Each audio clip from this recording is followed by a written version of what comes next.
कोल्हापुरातील मंगळवार पेठ इथल्या चौंडेश्वरी देवीच्या मंदिरात 18 जानेवारीपासून शाकंभरी नवरात्र पौष पौर्णिमा उत्सव सोहळा, श्री चौंडेश्वरी देवीच्या पालखी मिरवणूक आणि श्री ज्ञानेश्वर महाराज आणि विठू माऊली यांच्या दिंडीनं सुरू झाला।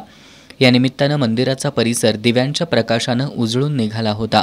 सकाळी श्री ज्ञानेश्वरी ग्रंथ अध्याय पारायण, दुपारी महिलांचा सप्तशती पाठ वाचनासोबतच विविध रूपातील देवीच्या पूजा, विविध धार्मिक कार्यक्रम आयोजित करण्यात आले होते।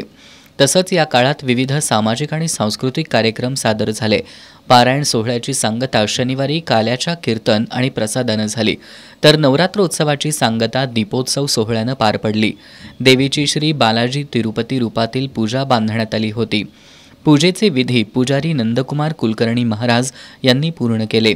यावेळी अध्यक्ष राजेंद्र ढवळे, उपाध्यक्ष मोहन हजारे, गजानन सवंग, संजय मकोटे, अनिल भंडारे, राम मकोटे यांच्यासह कोष्टी समाज बांधव, कोष्टी समाज महिला मंडळ, कोष्टी समाज युवा संघटना, चौंडेश्वरी मंदिर आणि बोर्डिंग दोन्ही संस्थांचे सर्व संचालक मंडळ आणि पदाधिकारी उपस्थित होते।